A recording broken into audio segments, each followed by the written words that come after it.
tune in to today's edition of Caregiver Reality with your hosts, David Levy and Paul Vadiato. Good evening, South Florida, America, and the world. It's Tuesday at 5 o'clock on the East Coast, and this is the Caregiver Reality Hour. I'm your host, David Levy, with my co-host, Paul Vadiato, and tonight is a very special show. It's the one-year anniversary of Paul and I having our wives on. So we have decided to call the show The Wives. And now you can get a total other side of what we've been saying for a long time, as well as a blistering critique as to whether or not we even can call ourselves spousal caregivers. And it promises to be an interesting show. Paul is here with his lovely wife, Debbie. I'm here with Suzette. And it should provide some very interesting and insightful thinking, and I trust you will all enjoy it, and stay tuned. So, Paul, I can't really ask you, how was your week in caregiving, because you're going to get an elbow in the ribs if it isn't exactly what you're supposed to say. You know what I will say? First of all, good evening, David, and our guests, and to our listening audience, great to have you back with us. Thank you for joining us. Rather than the week in caregiving, we actually had a day pass on Saturday for everyone, where we actually, the four of us went out, we had a wonderful lunch on the water, we sat down like real people, the word caregiver was not mentioned once, and it was so nice to do nice. It was. It's the first time the four of us have ever been out. Isn't that incredible? It was. To get everybody synchronized was an amazing thing. And we did use the word caregiver once because you had caregiver stir fry. Oh, yes. That's right. And it was well done. Yes, it was absolutely well done. It had all of that charming expertise that you bring to everything. But it's going to be a great show. And if it isn't, we'll all hear about it. And personally and professionally. Couple things that I want to mention going forward is that almost every week in our support groups, somebody comes in and asks the question, what's the difference between dementia and Alzheimer's? And I consistently go over the difference, and for all of you folks out there, and by the way, our numbers are really growing. Thank you very much to our audience. Thank you. I couldn't believe where some of those numbers have gotten to, as well as a worldwide audience. We're in 112 countries, and believe me, we didn't set out to be a show with an international footprint, but it seems also to be emerging that way as well. True on Facebook as well, and I want to say thank you so much to all of our friends who follow our posts regularly, who like us on a regular basis, and offer commentary and thoughts along the way. We have some very, very loyal followers, and for that we are most grateful. Right. So anyway, to go back to the quick and dirty answer on dementia.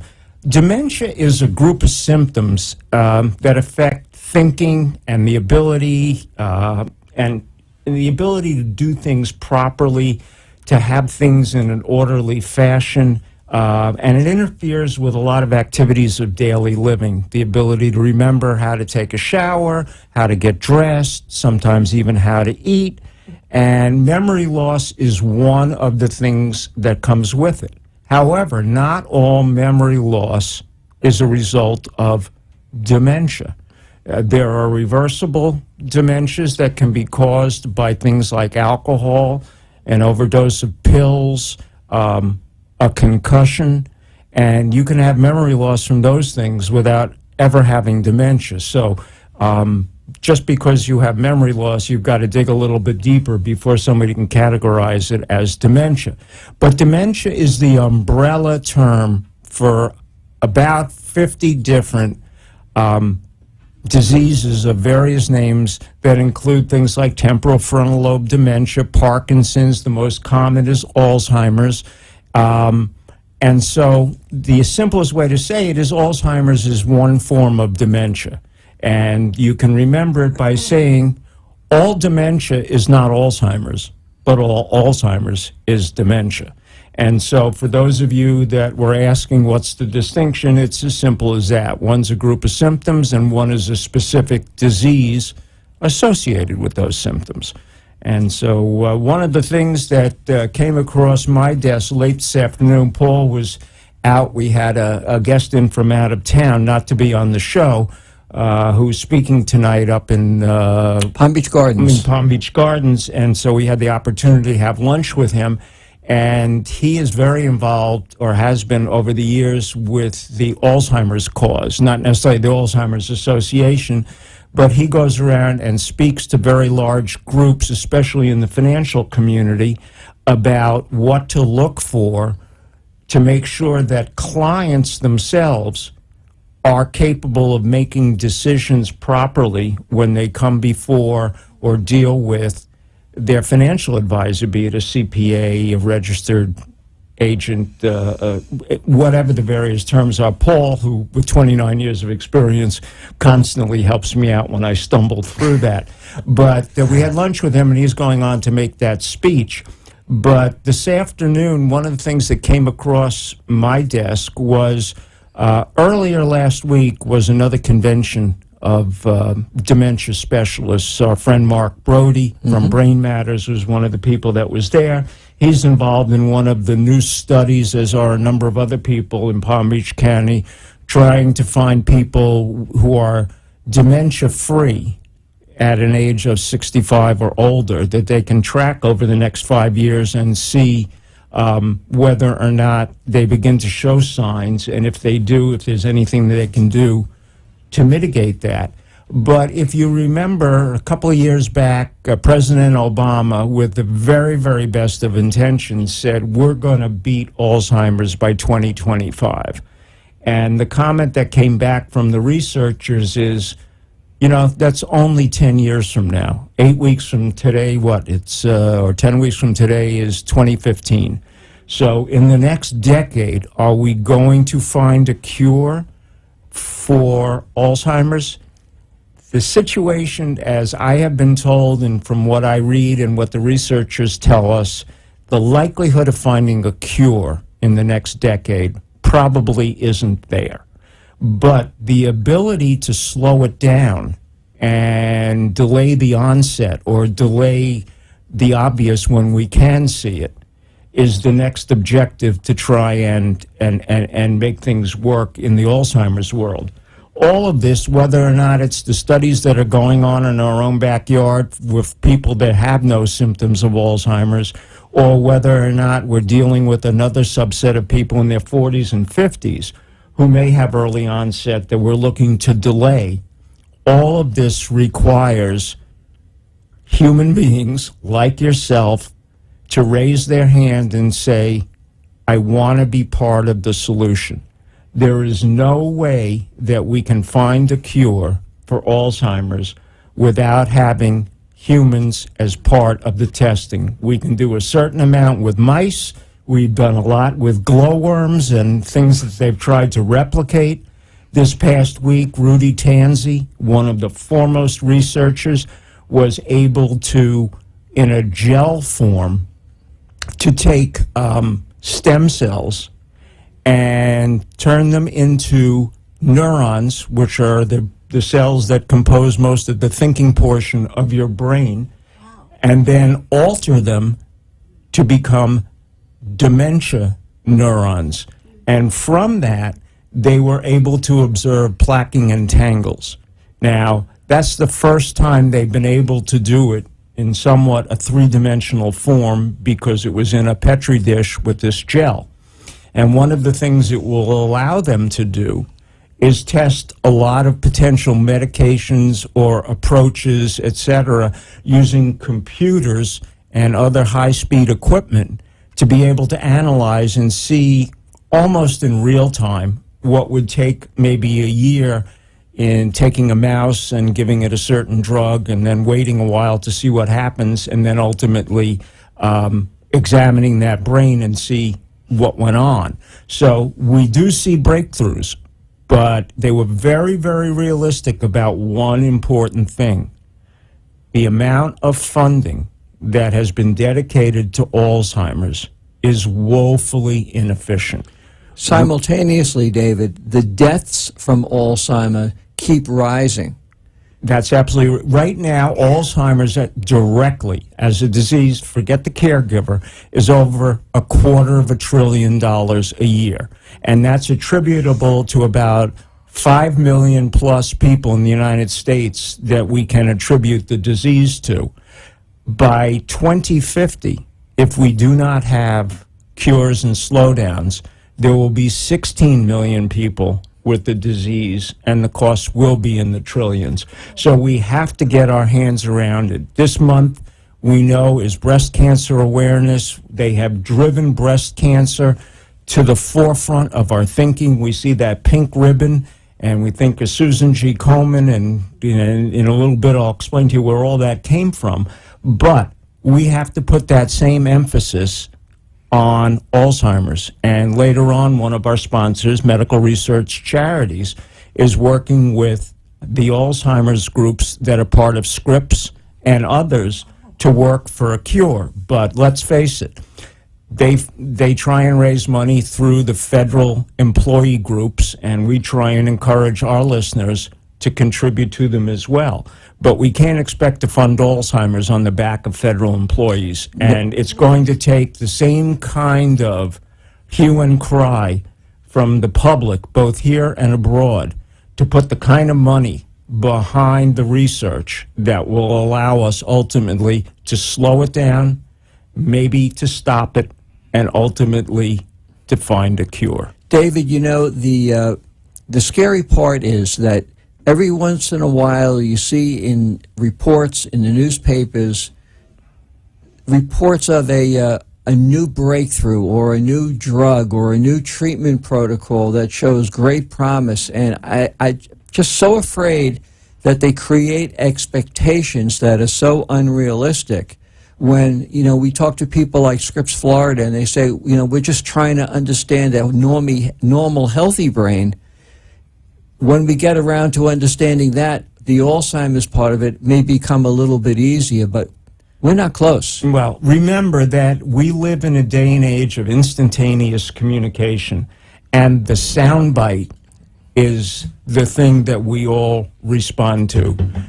When we see major train wreck, airplane crash, cure for Alzheimer's, automatically we fill in the rest, even if there isn't a lot of truth to what went on. I'm not saying that the train wreck and the airplane crash isn't, but certainly when you see things like a cure for Alzheimer's in the newspaper, on the television, wherever you may be watching and listening, you have to take that with a big grain of salt. And believe me, we will inform you, just as we do every week, every month, where the progress with this disease is going and what the researchers are saying. Paul and I have our ears to the track.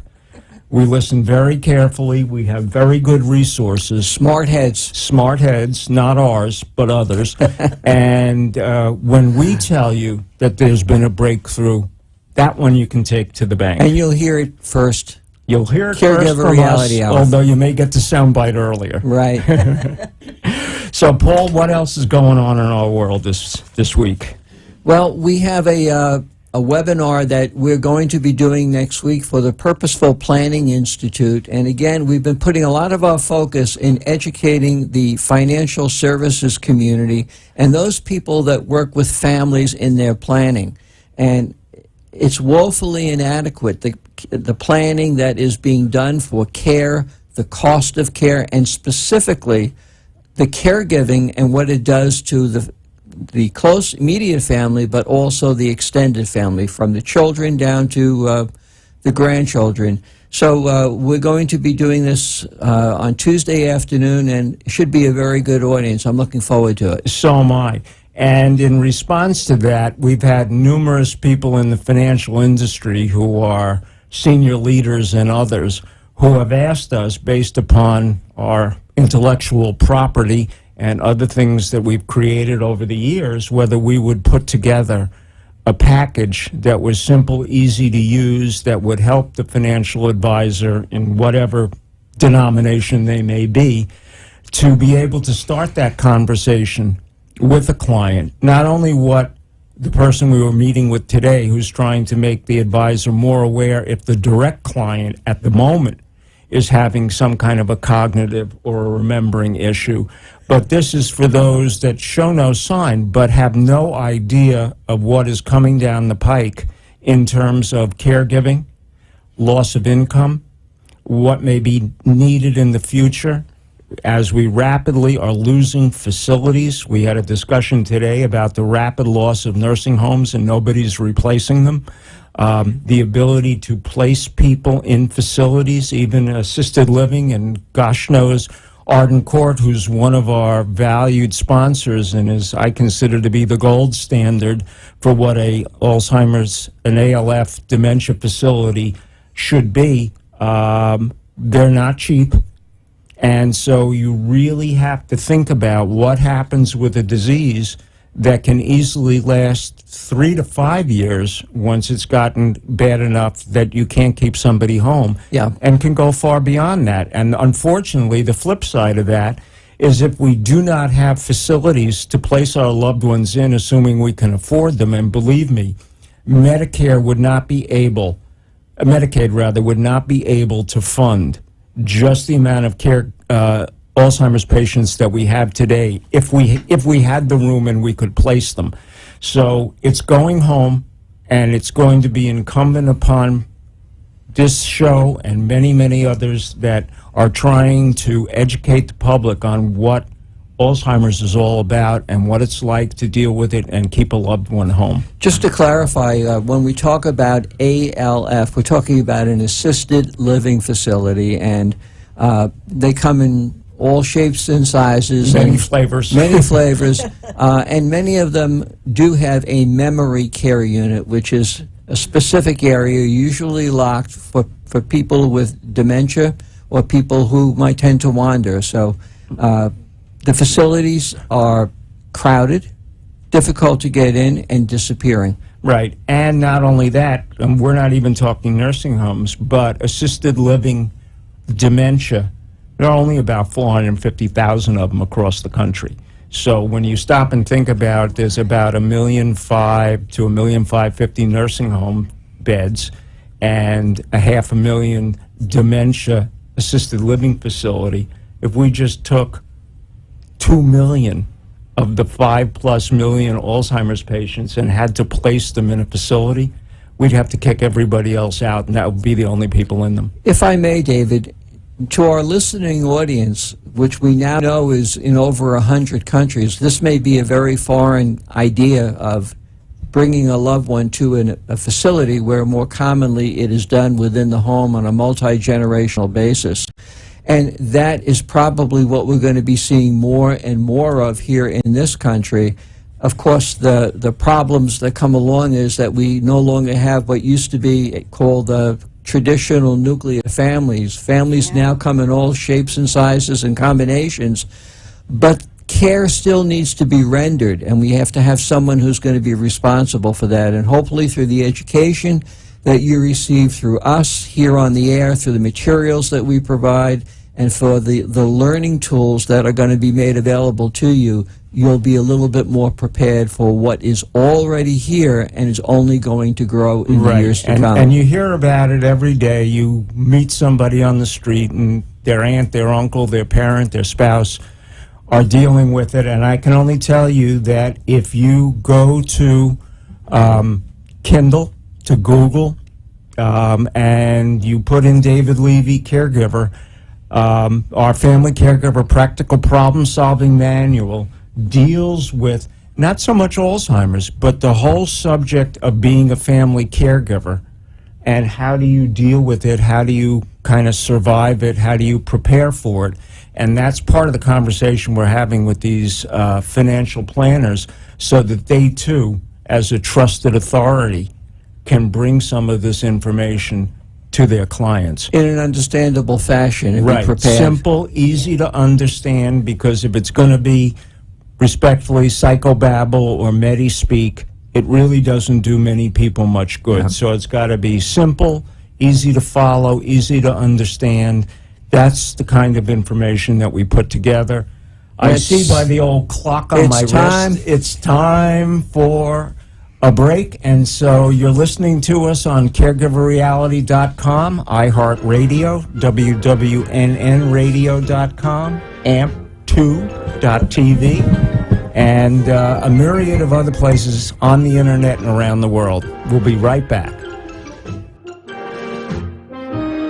CFC support helps fund research. You can too. Each year, thousands of men and women serving their country in the U.S. military, as well as other employees of the federal government and the U.S. Postal Service, provide support for medical research to find treatments and cures for diseases.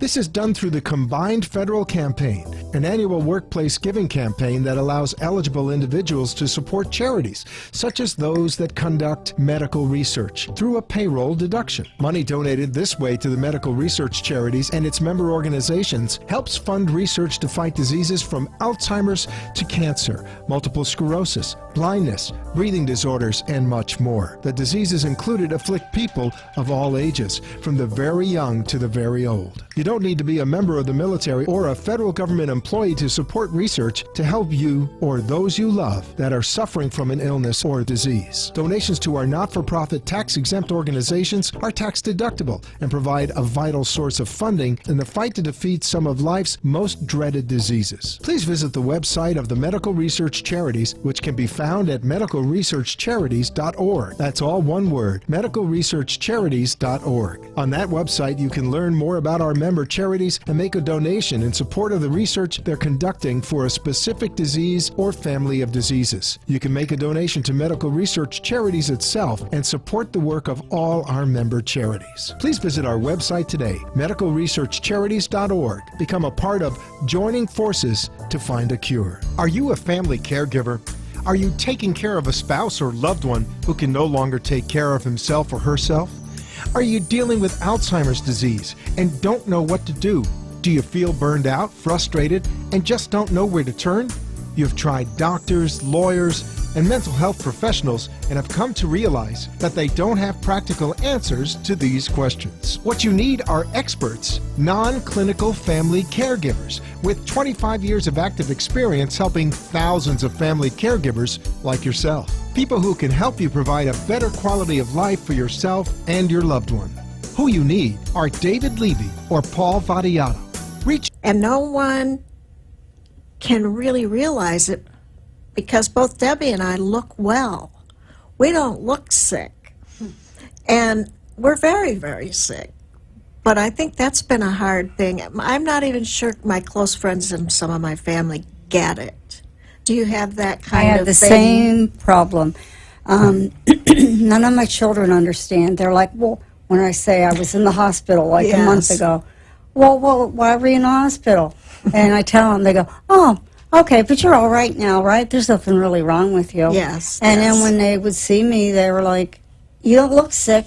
You must just be saying that to get out of, doing something Right. for us. Or, Get out of school early. Yeah, right. And just stuff like that. And, excuse me, even the nurses that I worked with, when I found out I had lupus, my thing was, do I tell people at work?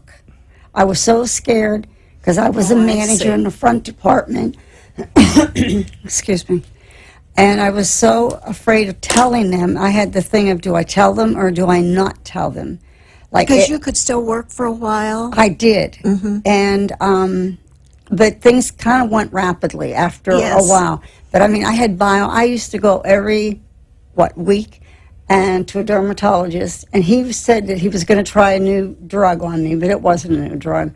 But anyhow, he was going to try to get the scar tissue down and think maybe my hair would grow back. Because I'm like, that was my first worry. I'm going to lose my hair. That was my first thought. What do you do, And I went every week for 10 injections in my head. And actually, my hair grew back. Oh, that's great. I great. was really lucky. And but at work, I had to twist my hair up because it was very long, and I looked like I had antennas sticking out of my head. So I thought, well, maybe it's time for me to tell my manager over the whole place that that was happening. And I told Paul, and I felt like I was taking a chance, because every time something would go wrong, were they going to blame me? Yes, yes, I know what you mean. I didn't do something or I didn't tell someone the right thing. But it really, I was such a perfectionist. I mean, I was, and I still am. And that's what really infuriated me, was that I didn't want anybody saying that.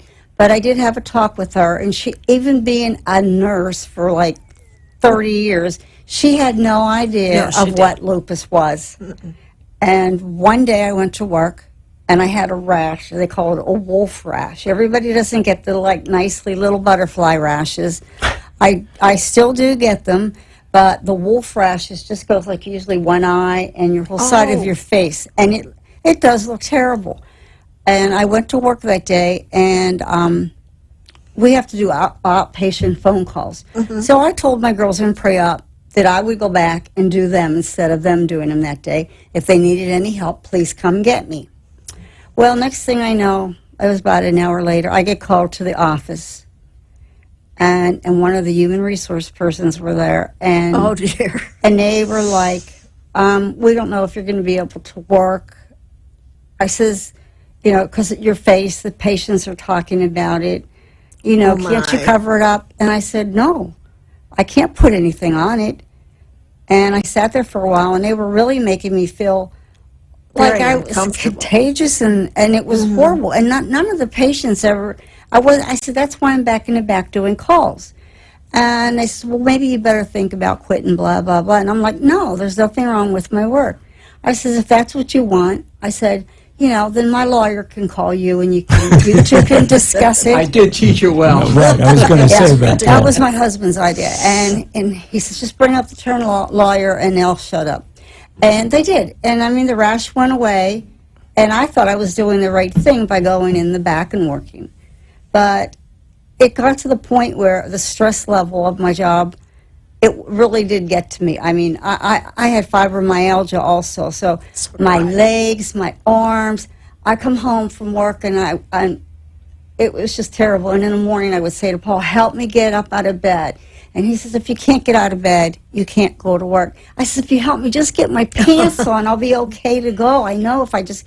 You were a fighter. And I was not going to leave. That was one thing I had given myself, was my education. Yes. And that was my savior all through my life, was that. And I loved having the control. Yes. That's, you know, when you mentioned fibromyalgia, that's one of the things that Suzette has. And one of the predicaments that Suzette had, and I'll just mention it, is that she was the director of the Neuro Institute at North Broward Hospital. So she was around all kinds of neurologists, neuropsychologists, etc.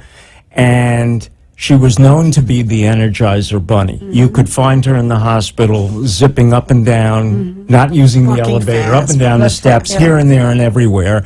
And when it finally started to hit her, she had to have a couch moved into her office. You remember that? So that she could lay down. I had a sofa in the main area, so that when patients and families came in, sometimes, you know, they could rest. Well, I would spend a lot of time on that sofa, and I kept trying to do the work. And then what really got to me is my memory was failing, which was doubly scary to someone who started a memory disorder center. And I went to one of the doctors and said, you know, there really is something wrong with my memory. I'm having staff meetings, and I don't remember what I talked about last week. And I can't figure out from my notes what I talked about. Oh, you have too much on your mind. And, you know, it was scary. And I really couldn't think straight. And I even couldn't pronounce some words or come up with the word. Like, say I wanted a Coke or a glass of wine, I might say I want a paper martini. Now, where did that come from? So there were many things like that were just horrible. And then I had to really learn how to live with the chronic illness. I was never going to get better. I was only going to get worse or stay the same. And staying the same wasn't even so great. I think you probably feel those kinds of things too. And worrying about how my husband was going to have to put up with this. Not worrying, but being angry about it, I guess. That right, because it's a lot to handle. What did he need this for? And it concerned me a great deal, and I kept telling him that it concerned me. Did you Right. feel We those? did the same thing. I kept saying, maybe I should just leave. And he's I like, know. you can't leave. And I'm like, no, I can leave. And, you know, this is my cross to bear, not yours. Mm-hmm. And he says, no, it is our cross to bear. I married you, and that's the way it's going to be. And I'm going to take care of you to the best of my ability. But even before I got sick, Paul would automatically throw like coals in the washer, and I would put them in the dryer. We're the same He kind would of make the people. salad. I would make the salad, and he'd pour the dressing on or whatever. So we always worked together anyhow. Yes. When two people are working like that, you really have to. And one thing that really, I think, kept everything going okay, because you hear so many divorces when people get sick and that, is the fact that we had a very, very good communication throughout everything. Even before I got sick, we had a communication that we were always going to be honest with each other. Very special. And open. And he can look at me now and say, you know, honey, I think you need to take a nap. And I'm like, why? Well, you're getting cranky. Plus, you're like hardly being able to move. And, you know, you're hurting, you know, maybe just go take a nap. I'm like, I'm not tired. And he just says, go in and lay down. David does the I'll same get you kind of some thing. nice ice, put across your neck, and that always helps me. But And we're next very thing- lucky. Yes. I think many Many men people would not stay around for that. don't have that kind of situation. Disposition. Yeah. No, or it's very disposition. true. It's and we become sort of invisible, I think. You mean in life we Yeah. do, because we never would know if we could go anywhere. And one of the medicines I was on, I had gained like 60 pounds on. Oh my! You must have felt very bad about that. I couldn't. I mean, I was always thin, and I wouldn't leave the house. I mean, I kept saying, I can't. They don't make clothes to fit someone like me, you know.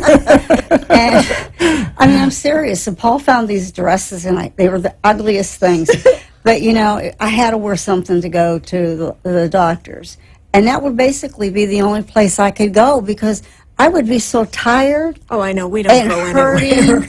And we just really, but just within the last 6 weeks was the first time my son and his wife and my granddaughter came to visit us. They were in Sanibel. And we took them out to lunch, to where we had lunch the other day down at the harbor. That was very special that you And- could do that. Right, and that was the first time that I had really been out. I can't even tell you when the last time. And then we went out I was really good friends with one of the girls I worked with. She's a nurse anesthetist, and she's had cancer. So she knew, you know, sort of she could feel empathy for what I was going through. Not that she had help, but we went out to eat with her and her husband and her mother. And she's still a caregiver at home for her mother, and it was her father-in-law until, a year ago when he died. And her husband's up in Virginia working full-time. So we Things have it aren't good. easy in the world of chronic illness and being a caregiver. I will tell you one thing. Reflecting back on my past, when I was 19 years old, I worked in the garment center. And I worked for a company called Royal Frocks. They're not around anymore, but they were a woman's half-size house. All right. And I have seen Mother of the Bride pink 24 and a half. And they used to have these overhead racks, and you could pull them down. And I could sit under it like a pup tent. So never worry, I can get you a fussy pink dress All in right, 24 David, and a we half. put it off long enough. It is that time. Oh no, It is time for you to give us our report cards. it's been a How year. did we do? Suzette, you want to start off? I see you got a laundry list there. I think David is superb and excellent and wonderful, and I feel blessed because, I mean, he'll do the dishes, he'll wash my clothes, he'll throw them in the wash, throws them in the dryer. Sometimes he goes and folds them all. Paul And does all of that now. I can't really fault him for anything other Right. than I feel guilty, and I worry all the time about how this is affecting his life. It's Right. just, It's hard. you kind of grieve what you could have had in a way for a while. I had to go through that. Right. It's like a death almost, especially when you're working and all of a sudden the walls close in on you. And it's And I like, what do lost you do? all my friends. Right. That's why now I just call them, they were my work friends. Right. That's how I cope with that. They weren't my friends outside of work. They were my friends at work. So some of them called me, but you know what? I wouldn't answer the phone because I didn't want, because they would have said, can I come over? And I didn't want anyone to see me No. fat and having to be, no, I'm serious. I know, I No, understand. we know that. And no hair and be in bed. And and at first, Paul, before he retired from his other job and started working here, he had a hard time getting away to take me to the doctors. Oh, sure. And it wasn't an automatic. And so a couple times I had to take myself. And the last time I took myself, I had got shots like in my neck up at C2 down. Well, by the time I turned to come home, the lidocaine was wearing off. Oh, and my. I just started crying. I just thought, please, God, just let me get home. And when I told him that, he never really realized how hard it was for me to go get those shots because I didn't want to upset Oh, him. no. And so things happened the way they were supposed to happen is how I feel. Everything works out. And Yes, it the does. only problem I have is really basically my children. It's like I don't exist anymore. Yeah, mine kind of You know, never got it. I mean, when I they- first got it, I would feel faint and think I was going to pass out and get sweaty and hot and all of those things. So I'd lay down on the kitchen floor, and my son and David would just walk over me to finish fixing supper. My kids would have walked on. Well, we had to take that attitude. I think because I had a young son, he was in his 20s, and we just tried to pretend like it wasn't there. And my son would say, well, you're down again. Are you going to get up? I'd say, in time. And Right. it would take a half an hour before I could get up Right. again. I had to go to PT to learn how to stand. They had gotten me a wheelchair because one doctor said they thought I had MS. Oh, And of course. my whole left side was affected, and they still don't know why it's weak. But I've been walking every day for a mile and a half, and I'm very proud of myself.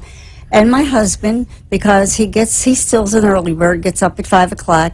So him and me go to walk a mile and a half every day. That's so he's really wonderful. been helping me, and I could feel my left leg is really, really getting so much stronger, and my arm. So whatever was causing it, I'm taking control of it now. And it's with wonderful. his help. And he now goes to all my doctor's appointments with me, no matter where they are. Yeah. And my doctors always say, you know what, I really like you coming. Because, I always say I'm fine when I go to the doctors. can't remember You know, everything I always either. say I'm okay. That's what he says, and they know you're lying. You can't. You're in there. And so they listen to him more or less. But it's just very nice having him go with me. It really means a lot to me to have him do that. Oh, yes. Well, when he came to work and joined what I was doing at Caregiver Reality, Yes, he has an open pass for your medical appointments. right. All right. As well as Wednesdays, he's allowed to leave early to go to Costco. Oh, okay. You should let me know about that one.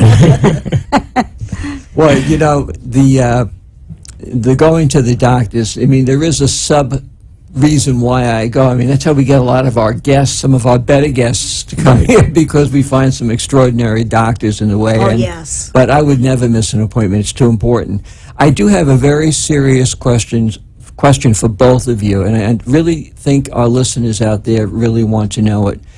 Both of you came upon your illnesses in a very sudden way, and that's what happens to a lot of people. You don't get a phone call in 6 months' notice. It happens. No, it just So hits you. what do you want to tell, particularly the women who find themselves in a situation where virtually overnight they get so sick and now their life has turned upside down? Suzette, why don't you start it and then let Debbie finish up? I guess the first thing is they can't give up trying to find what it really is. And sometimes that's really frustrating because you go to doctor after doctor after doctor who wants to send you to the psychiatrist. And that was hard. What do you think some of the hardest things were for Well, me? I don't want to answer your questions for you, but I think that if you weren't as active in the hospital when you got sick, I think that every one of those doctors would have said you were a psych patient. I agree Yes. with you.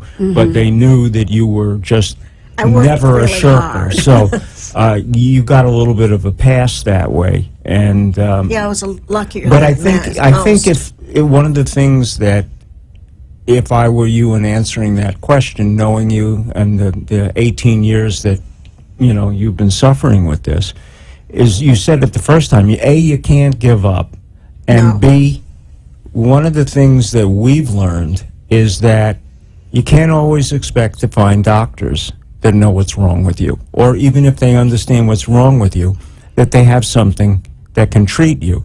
Today, just as a quick exercise, and I'll only take a moment, I went on and I looked for geriatric dysautonomia specialist. It's the first time I ever Googled something on the internet and it came up nothing. There were pediatric because it happens to kids, There are a lot and of there were children with organizations. But my wife, in her tender years, is probably one of the oldest people with dysautonomia. And even if you found a doctor that understood it, they can't relate it to everything else in aging that's going on with her. Right. And so it's frustrating because you'd love to have somebody shoot a magic bullet and make it all go away. But it's a cluster of symptoms on any given day. Where you wake up and you say, "What's working today? What isn't?" Right. You know, That's and you what go we down. do. You go down a checklist: liver, okay; stomach, no. Yeah, You know? that's what we do. Every day, we never know what is going to happen. No. So, at first, So I was exciting. very, very angry. I mean, I was very angry because Who are you angry at? I was angry at the disease. Okay. I mean, really.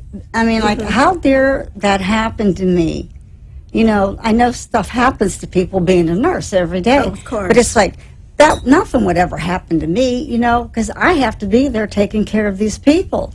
And it was like walking right into a wall. But, I mean, I did find out right away what it was. Okay. But like my doctor now says to me, I'm on, special medication for it, but it's never going to heal. It's never going to go get There's no that- U-turn on the No. lupus highway. No, but the thing is, they were working on it, but they're not working on it as much as they should be because there's not a high enough number of people to put a pile of money into the research. Same thing with Right, dysautonomia. and out of 10 people getting lupus, 9 are women and 1 is only a man. Are you saying that it's a sexist It could funding? be. If men had more of it, I think you so. think it'd be Yeah, I funded think so. better? I really think so. In my case also, it's mostly women. Right. Well, And- you know where that falls apart? This month in breast cancer. Well, men get breast cancer I too. understand, but only 2,136 a year compared to the hundreds of thousands of women. But then there's prostate cancer. Yes, go right. Well, we all have to have our thing. Yes. But anyway, what would you say to the women who all of a sudden get the diagnosis or have that stroke Right. or whatever it may be? I think you go through a process of death with yourself. You have to like you grieve, and and then you act like nothing's wrong, and then you try to make the bargain with God. If you Oh, yes. help me, I'll do better. It's just like going through a death, and then basically, I mean, I've had it for almost 5 years now, and I would say within the last year, I mean, my anger has diminished, but now I just accept this is what I have. Whatever I have going on for the day, I have going on, and I can't do anything, but I can try to control the symptoms.